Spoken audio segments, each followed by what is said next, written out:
And then there was the big debate that me and Jesse had about the definition, our different definitions about hearsay and what we considered a first-hand account versus a second-hand account. We were not on the same page. Regretfully, we weren't on the same page. I wish we were. We're trying to crack this together. But hey, partners sometimes have fights, you know? Sometimes they butt heads. So yeah, we butted heads here. So he thinks if a person has a quote, like if you quote a person and they tell you about something that someone else said to them, he considers that a first-hand account. I understand what he's trying to do here. He means it's a first-hand account of the statement like he's making. So Vince Lovegrove claims that Derek Scott, Bon Scott's brother, told him that he was receiving royalties, that the family received royalties from the Back in Black album, specifically the Back in Black album. Now, this quote does not come from Derek Scott. It comes from Vince Lovegrove. Now, Vince Lovegrove had already passed away. Jesse Fink did not get a chance to interview him, unfortunately, to clarify this. He's just going by this quote he read. So Jesse, in this,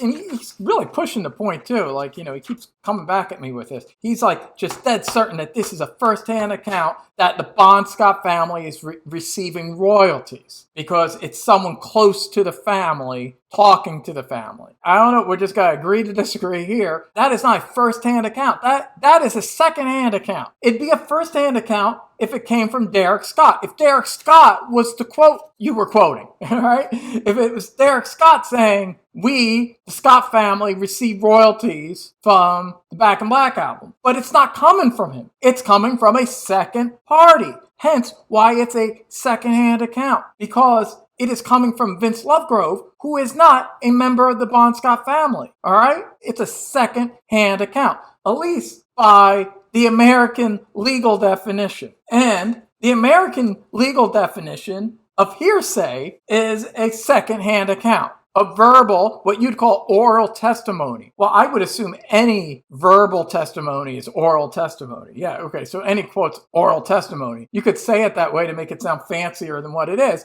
It's a person talking, telling you something they heard. It would be a first-hand account if Vince Lovegrove actually saw this. Like if he actually saw the Scott family getting the royalty check. Like if he was there, he saw the royalty check, he looked at it. So it wouldn't be the greatest evidence in the world if he was just telling you this, if he didn't like snap a picture or something. But it'd be a little more than what we got here. But we don't even have that. It's simply a he told me scenario, all right? Derek Scott told him, according to him. Again, we just have to take his word for it. That's hearsay. I looked into it because, you know, I wanted to be thorough. I went to a website, one of the top sites on Google. It's called findlaw.com. And here's the definition of hearsay according to George Corey, Esquire. In case you didn't know this, Jesse, Esquire means lawyer. There's a lawyer saying this. Hearsay, though technically a noun, is better understood as an adjective that gets used to describe certain pieces of evidence. Generally, hearsay evidence can be easily understood as second-hand evidence. For instance, if a person is testifying about what another person told them,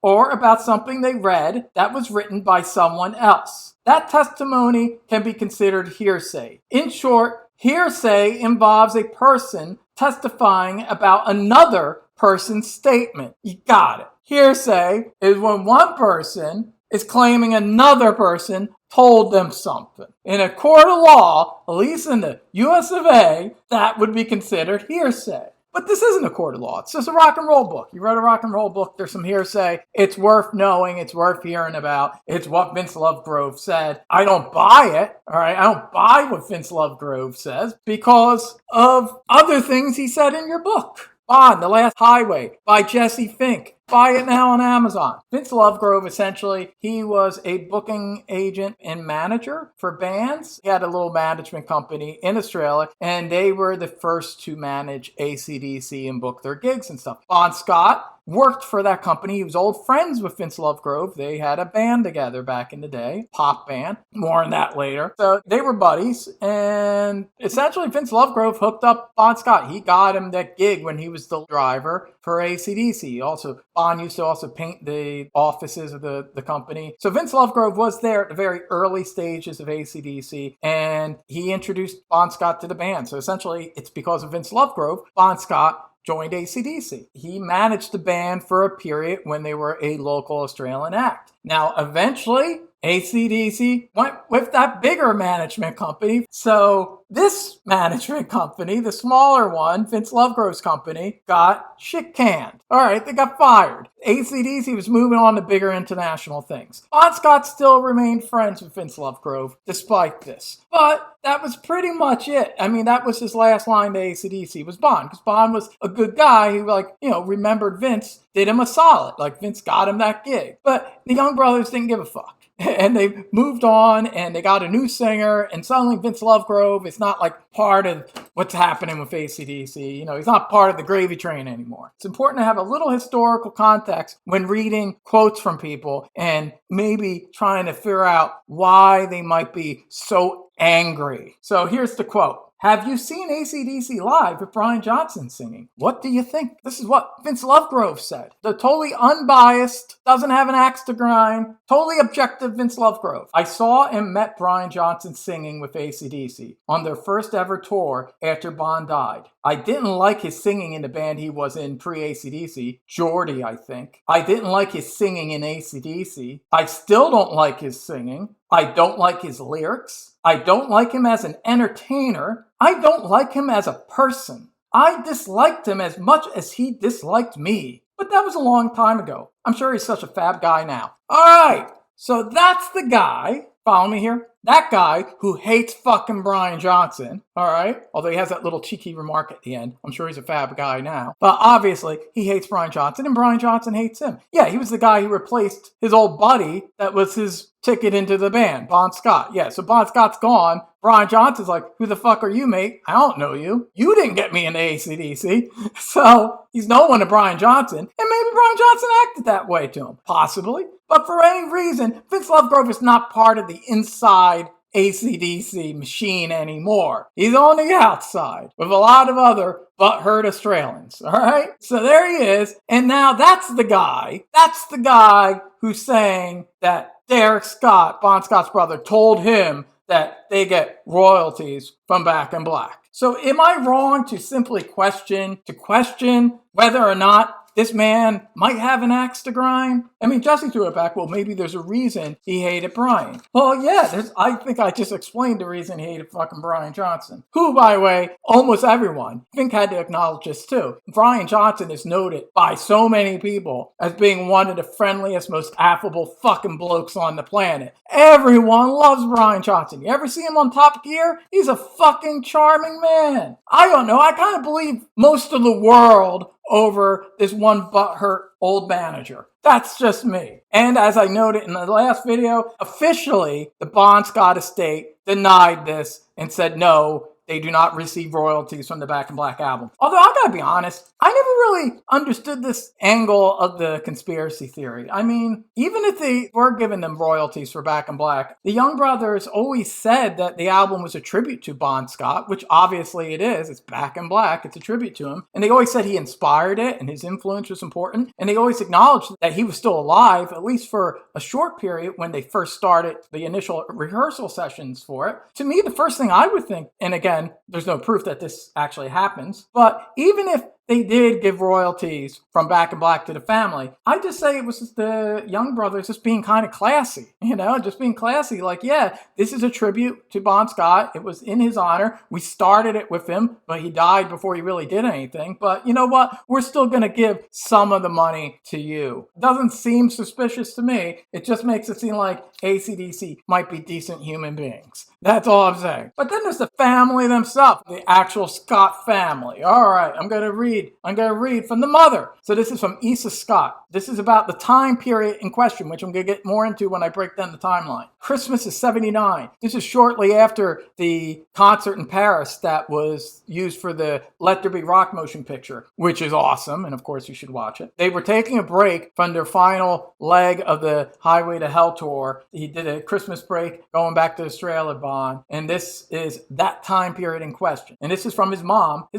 who was in her 80s at the time when she gave this quote. Issa Scott, talking about her son Bon. He always said he was going to be a millionaire. I just wish he'd been alive to see it and enjoy it, you know? Almost every Christmas, Ron came home to visit. Ron is Bond. That's his real name. The last time we saw him was Christmas '79, 2 months before he died. Ron told me he was working on the Back in Black album, and that was going to be it, that he was going to be a millionaire. I said, yeah, sure, Ron, but he did work hard. Ron was so sure of himself, and he proved himself right in the end. He'd be over the moon if he saw what was going on today. Obviously, the thing, I even did this by accident in the last video. When people kind of are talking about the next album, the follow-up album to Highway to Hell, we naturally just say Back in Black, like even before it was like decided it was Back in Black, because we know it eventually became Back in Black. It's like we don't naturally go the follow-up to Highway to Hell or the album that they were working on in early 1980. We just say Back in Black because we know it became Back in Black. Issa is simply doing that. That's just a natural thing, all right? So it doesn't mean that she knew it was going to be called Back in Black back in 1979. She knows that that's what the album ultimately became. So I don't think that's in itself suspicious. It's not in debate that Bond had started working on the album. Yeah, we know that. Like the Young Brothers had said this. Malcolm and Angus had said this. Brian Johnson wasn't really looped in as much, so I don't think he was aware of what Bond really did beforehand. But the Young Brothers definitely know, and they've always said it in their comments. So how much? That's the thing that sometimes varies a little bit in their comments. When they get interviewed over the same thing for over 40 years, they sometimes use different word choices. I think one thing that's interesting about the quote, to me, the most interesting thing is the last line. He'd be over the moon if he saw what was going on today. I mean, that sounds kind of happy and positive. Like, it doesn't sound like a woman that thinks her son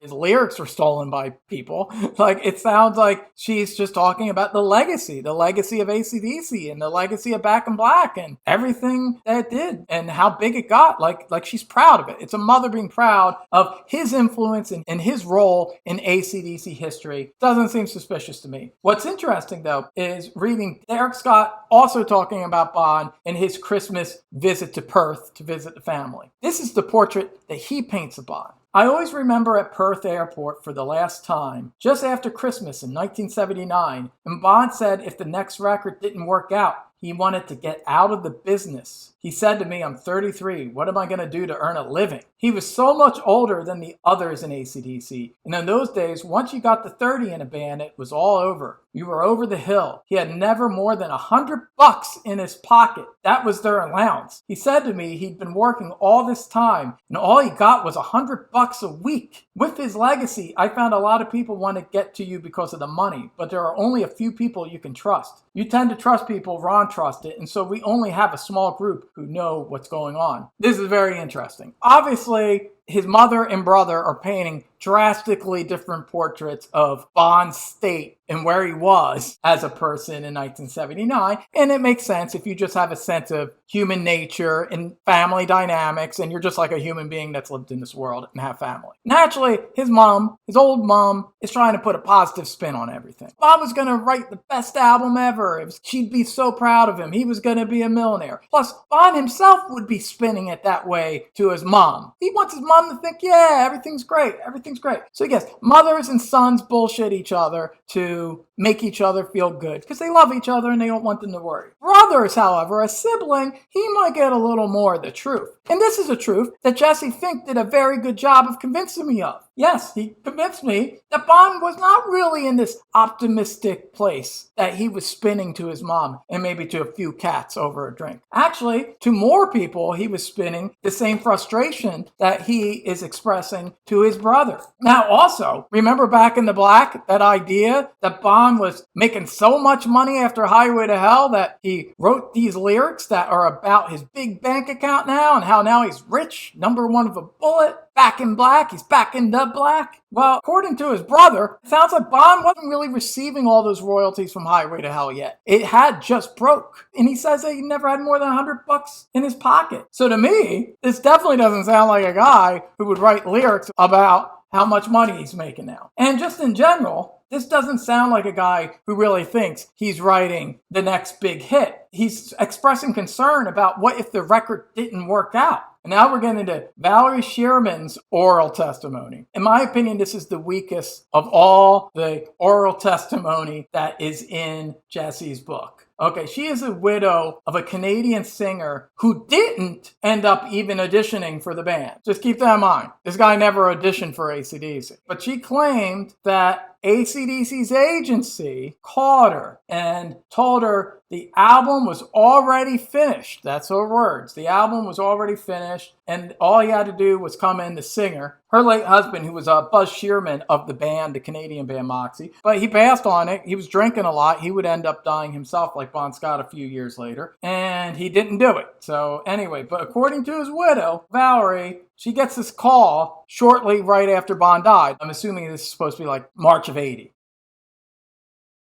Jesse Fink did such a good job of painting a certain portrait of characters involved in this story that I see how things don't jive. Like, on one hand, AC/DC is such an insular operation that they keep everything so close to the chest and they cover everything up and they don't want you to know the truth. But yet, they're allowing their agency to just call up this woman that it's just the wife of the guy they want to audition, who hasn't even auditioned yet, and just revealing that it's all done. The whole album's done. It's ready to go. All you got to do is sing. I don't know. That doesn't make a lot of sense to me from the way that Fink describes the band, and especially if they were lying, especially if this was a conspiracy. The agency would just be telling this woman all this information. Brian Johnson's various details about how he auditioned for the band that all ring very true makes more sense with who AC/DC is and their insular operation. They don't reveal much to him until he's right looking at them face to face. And in fact, it's not until the second audition that they play him a song they're working on, Back in Black. That makes sense. That makes sense that, yeah, you're not going to reveal everything to a stranger so soon. This allegation in itself just sounds bullshitting. So I'm going to read how this woman, Valerie Shearman, says this. Jesse Fink asks her, again, does this include the lyrics? This is her response. Yeah,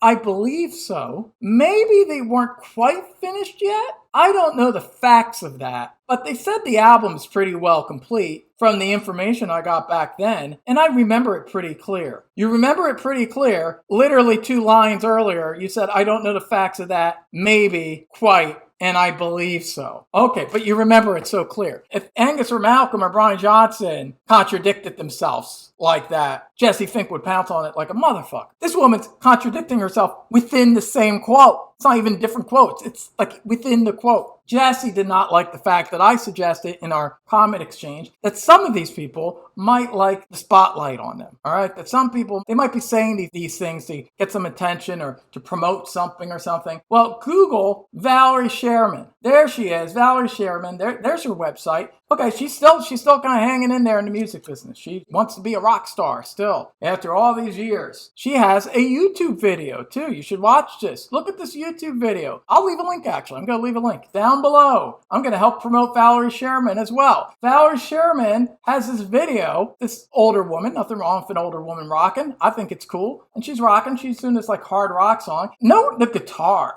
Note that she's using a red SG Gibson, just like Angus Young. And this is like after the book came out. Anyway, it's interesting. It's something to think about. Think about that and think about how she's kind of non-committal on how great her memory is regarding this very shaky oral testimony. And then there's the meathead from UFO. Sorry, I didn't mean meathead. I meant the guitarist from UFO who says meatheaded things. Here's some great oral testimony from Jesse Fink's book, On the Last Highway, available on Amazon or wherever they sell books. Paul Chapman, guitarist for UFO. This is what he said when he heard him and his other UFO bandmates, what they thought of Back in Black when they heard it. For some reason, I could kind of feel it. Jesse mocks Brian Johnson for saying he felt Bon Scott's spirit and presence. But it's all right for this guitarist or UFO to just feel things and sense things like it's the Force. That's fine. Okay, and then he goes on to say the bell for the opening track. And as soon as they started, we all looked at each other and we went, they've done it this time. You know straight off, right from I'm rolling thunder, pouring rain, I'm coming on. That's Bon's way of putting 2 and 2 together. Only Bon Scott is the only lyricist in history that could think to put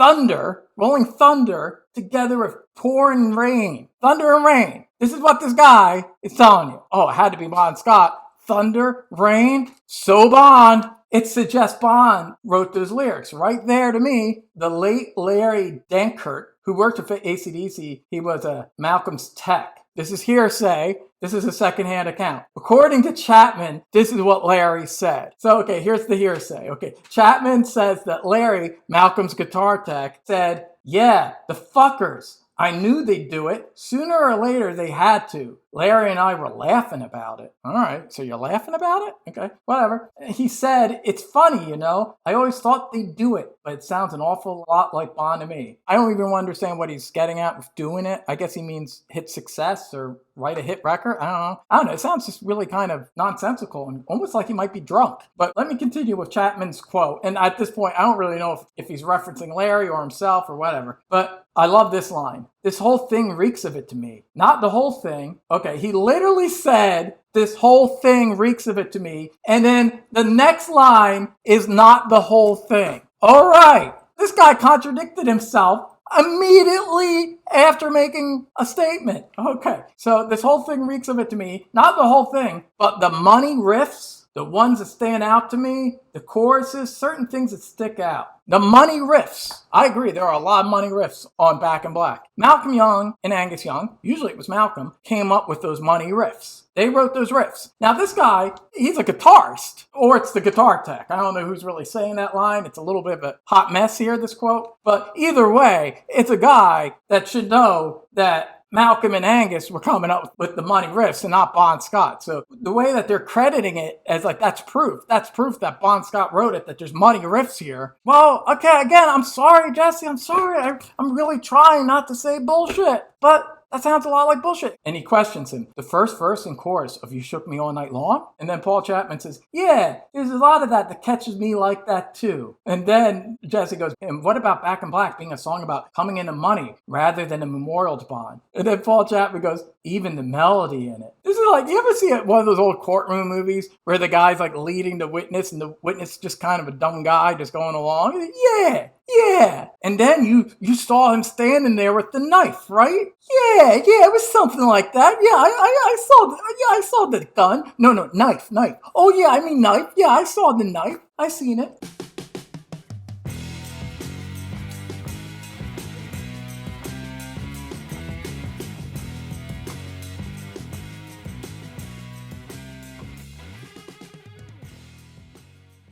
Now it's time to talk about Jesse Fink's very favorite song, Back in the Black. I don't want to spend too much time on this because I did that in the last video. I feel I made my point. But Jesse, he didn't think so. He didn't think I made my point. He repeated everything again. He repeated his theory again, even though I obviously knew it because I spent a lot of time talking about it. But whatever, he thinks if you say something multiple times that changes a person's mind. It didn't in this case. Maybe sometimes it does. He did bring up one thing that I didn't bring up, which should be addressed, especially because Down Payment Blues is my second favorite AC/DC song. My favorite Sin City. Actually, my top 4 are all from Powerage. Anyway, Jesse brought up the fact that both Down Payment Blues and Back in Black both have a Cadillac reference. The word Cadillac is used in both. He's saying that this connects the songs. The writer and me responds to that. I like that. They're like bookends. I like this idea. I think it's better than the chartreuse size in the double time chorus. This is stronger. I like this conceptually. However, as I point out, there are far more lyrics that evoke death and overcoming death than there are referring to a bank account or some kind of financial success. Maybe a few lyrics here and there apply to, yeah, they're going to do it, but again, that could be interpreted as overcoming death. But yes, the Cadillac line is interesting. However, a Cadillac is a car frequently used in rock and roll lyrics. One might say it's even a little bit of a cliche. Interesting, but I don't think it's enough to suggest that this song is about money.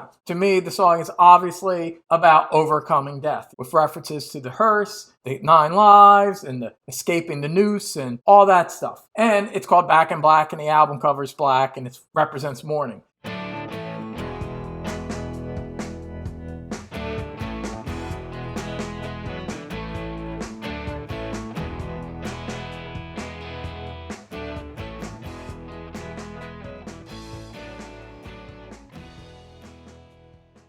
This is the thing that really makes me just not buy into Jesse's theory. Think about this. Just logically think about this. Wouldn't this be the biggest coincidence of all time? Let's say Jesse's theory is right. Let's say Bon Scott wrote this song before he died, like shortly before he died, like he jammed to AC/DC, they played in the riff he wanted, and he wrote lyrics that week, that 2 to 6 day period he had to write all these amazing songs. More on that later. But let's say he did that, and he just happened to reference a lot of things that are connected to death. He just happened to call it Back in Black, but he meant Back in the Black in his brain. That's what he was thinking. Even though this would be a song directed at their teen fan base, because teenagers all know about banking terms like, being back in the black. And they're looking to break into America and have a big hit. And of course, so Bon Scott would want to write a song that would alienate the young teen fan base. But let's say he did. Let's say he wrote it. It was about money. Yeah, despite what his brother said, despite Derek Scott's oral testimony that Bon Scott was not into black, but in fact was stressed over money and said he only had $100 a week. Despite that, Bon was feeling like, yeah, I got a lot of money because of Highway to Hell. All right, let's just say that. And he wrote this. Then a couple days later, maybe a day or two later, after writing those lyrics, he dies tragically. Then the band's there. And they're like, oh shit, what are we going to do? Bon died. Well, he got these lyrics. So I was like, hey, look, we got this notebook, this magic notebook with all these lyrics. We got it. Malcolm and Angus are looking over these lyrics and they go, you know what? Look at this. Come here, bro. Look, this song's obviously about money and it's about Bon's bank account. It's Back in the Black. But what if we took the word the out? What if we made it just Back in Black? Look, there's a line about a hearse. There's a line about a noose. 9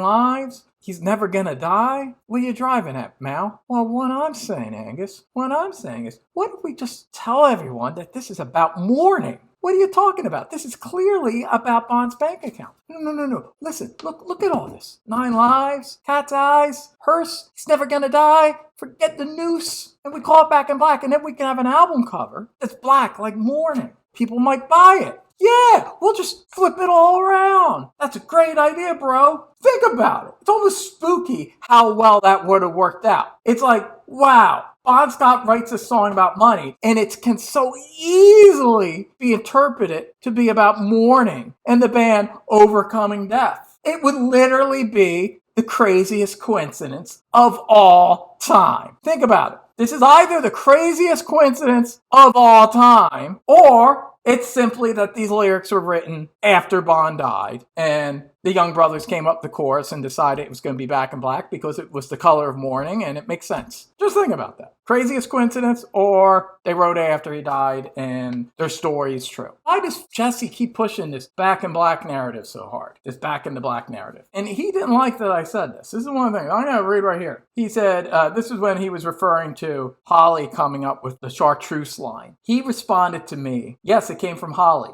To suggest she and others just chose the hits for the attention is ridiculous. Because in my last video, I made a few little snarky comments that it seemed like everyone was just choosing the hits. Let's look at the songs that Jesse Fink immediately sets up as the songs that he finds suspicious. Some of the songs on Back in Black sound so much like Bon had written or part written them. And here are the songs he lists. You Shook Me All Night Long, Back in Black, Hell's Bells, Have a Drink on Me, Rock and Roll Ain't Noise Pollution. So this is literally the 4 singles released from the album. So it's all the hits. All right, so that's it. So he's just saying the hits. He's just interested in the hits. Back in Black, it's one of the biggest songs on the album. He's just interested in the hits. I'm sorry, it's just a fact. It's just what he's saying in the book. He might say otherwise, but he just wants the hits. Now, even though I brought up Let Me Put My Love Into You was, to me, a prime suspect because it was actually one of the songs, along with Have a Drink on Me, that the Young Brother said he jammed with him. Yeah, he was on the drums, but he jammed with him. Plus, I thought that song sounded a lot like kind of a sexy, dirty kind of Bon Scott song. Back when I thought he might have wrote a few lyrics, which I don't think anymore. Now I think the song's total Brian, and that's awesome, because Let Me Put My Love Into You is my favorite song on the album. Yeah, because I'm not a poser. I like the deep tracks. And no, it's not my favorite just because it's a deep track. It's a sexy, dirty song. I love it. I love that melody, the nocturnal groove. It's also a song that triggered Tipper Gore, which gets extra points for that. Let Me Put My Love Into You is great. but it's really dirty and it's a deep track. I don't really think any song on Back in Black is a deep track. It is, after all, the biggest selling hard rock album of all time. Biggest rock album of all time, period, around the world. But if you had to pick a deep track, it'd probably be Let Me Put My Love Into You and Shake a Leg. I think he thinks Shake a Leg Brian wrote. Okay, you gave Brian Shake a Leg. Good job. Although when I asked him directly, I said, tell me which songs you think Bon Scott didn't write. He didn't answer me. He didn't want to have a conversation as two music fans. But I get it. He's not really a music guy. He was a sports writer for many years before he got into the AC/DC business. Obviously, he's not a big AC/DC fan, and he didn't want to have a conversation with me about what songs he didn't think Bon Scott wrote. So to me, it's clear he's trying to go for the hits. He's going for the hits because he thinks that's what people are interested in. If he makes it about Let Me Put My Love Into You, casual fans and the mass market's not really going to care. But if you say it's Hell's Bells, if you say it's Back in Black, You Shook Me All Night Long, which admittedly does sound Bon Scott-esque, and I addressed that in my last video. But Back in Black and Hell's Bells do not sound Bon Scott-esque, in my opinion. I went thoroughly into that with Back in Black, why I think rhythmically, melodically, and even lyrically in spots, why it didn't sound like a Bon Scott song. This is another thing I hear. I hear a lot in the Bon Scott wrote Back in Black conspiracy circles. This argument is that Brian Johnson, before joining AC/DC, didn't write much lyrics. He only wrote lyrics for 5 songs in Geordie before joining AC/DC, and they weren't at the level of the writing that he did in AC/DC. Nothing close to what he did in AC/DC. Fair enough. But did you know this? Do you know who else didn't write much lyrics, and the band he was in was totally different from AC/DC and was not in the style of AC/DC, and none of the bands he was in were in the style of AC/DC? Do you know who that is? Bon Scott. Yeah. Riddle me this. Brian wrote 5 songs in Geordie, 2 albums. They had 2 albums. Co-wrote 1 song on the first album. Then he wrote 4 on their second album. So there you go. 2 albums, 5 songs. Bon Scott, we're going to compare it with his band at that time period, which is Fraternity. That's not The Fraternity, just Fraternity. Jesse Fink corrected me there. Thank you. So Fraternity, which was a prog rock band and very different from AC/DC, whereas Geordie was more of a pub rock band that was closer in style to AC/DC, definitely, than Fraternity, which was a totally different kind of music. It was full out prog rock with flutes, and Bon had like a Amish man beard, and just a totally different kind of band. Nothing remotely like AC/DC. And this is no disrespect again to Bon Scott. He's one of my favorite singers and lyricists of all time, along with Brian Johnson. I put both of them in my top 5. I love Bon Scott. I think he's a great lyricist. However, I was shocked to find out when I did this research. I dived into this research because of Jesse, and I was shocked to learn that Bon Scott only co-wrote the lyrics to 1 song on the first 2 Fraternity albums. Yeah,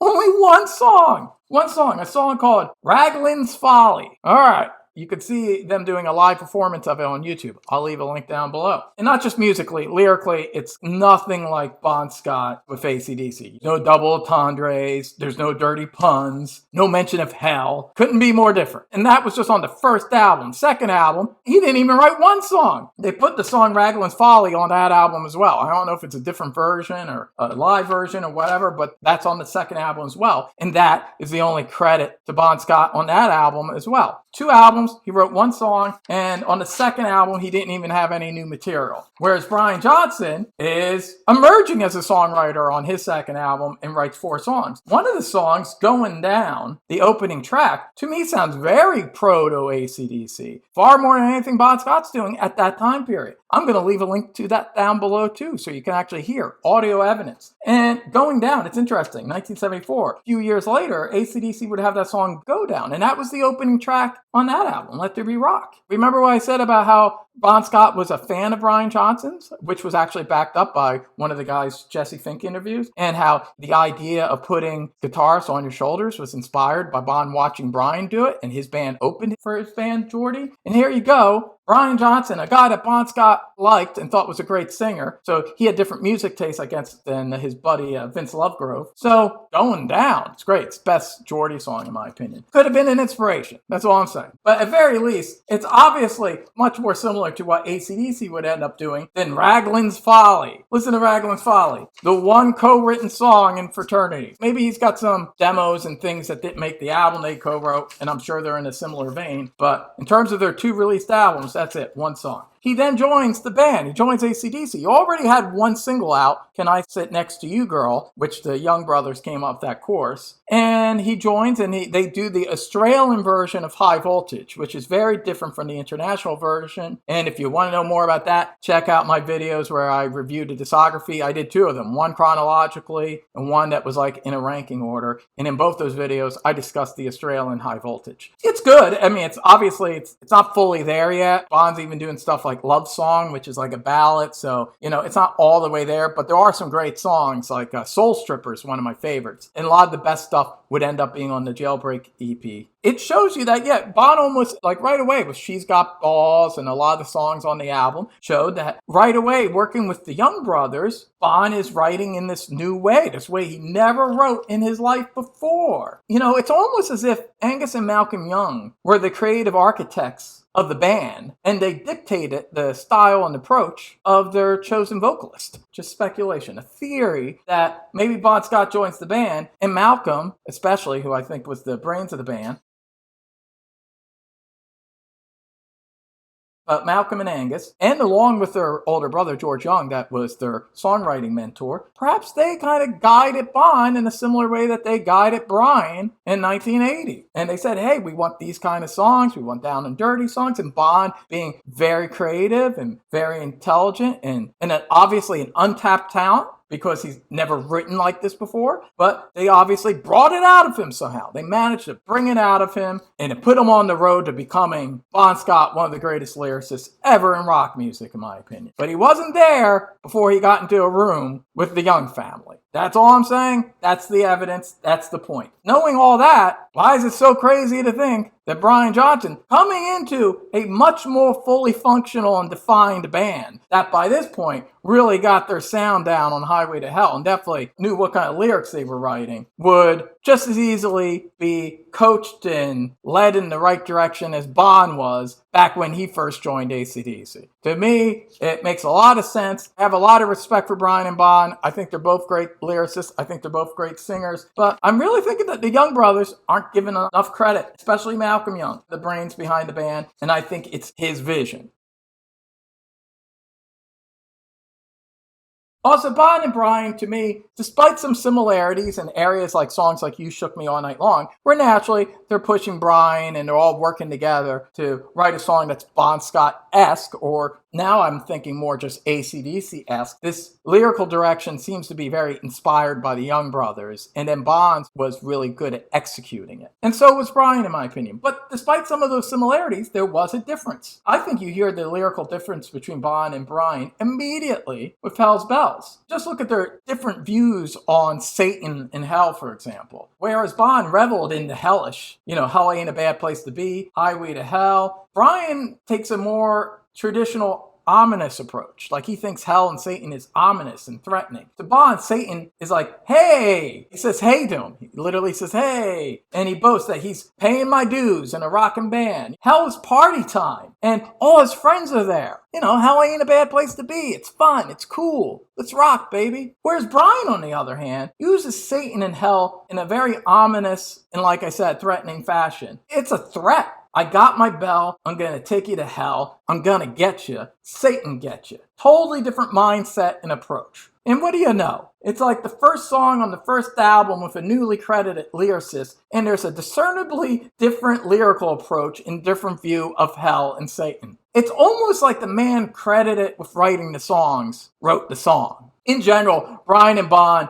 use words differently, with the exception of the required double entendres, which no doubt is just Brian following Bond's established formula. Bond uses certain words to describe a specific person or situation. He's more of a storyteller. Brian, on the other hand, is actually a little more of a poet, which is ironic considering so many people, Brian himself, called Bond a poet. If you read many of the lyrics credited to Brian from Back in Black to Blow Up Your Video, you'll find that he often uses fragmented words and phrases to either express frustration or empowerment. I touched upon this with the last video where I said that there's more of a impressionistic flow with his lyrics. At his best, Brian's lyrics are like a fever dream or blurred memory of a fight or sex romp, depending on if it's a good experience or a bad experience. I'm going to recite right now my favorite lyrics that Brian Johnson ever wrote from my very favorite Brian Johnson era AC/DC song. It just cracks my top 5. There's like 4 Powerage songs, and then my 5th favorite AC/DC song is this one. It is the last track from For Those About to Rock We Salute You, Spellbound, written and recorded a year after Bon Scott passed away. Spellbound by Young and Johnson. Blinded by a bright beam, shattered by the windscreen, stunned by the whiplash, I'm a victim of a bad crash. Ooh, I'm sliding on an oil slick, blinded on a bad trip. Yes, and nothing's going to change it. Very dark. And I think these lyrics and also the lyrics of Evil Walks are so much closer in terms of melody and lyrical content to Hell's Bells than anything that was on an AC/DC album prior to Back in Black. And also note the line Spellbound about the windscreen and all the other car accident imagery that the lyrics evoke. Brian used to go out, sometimes at night in bad weather, and changed windscreens on people's cars. It's something he actually was doing in the mid-70s. So obviously he used this as a source of inspiration when penning this song.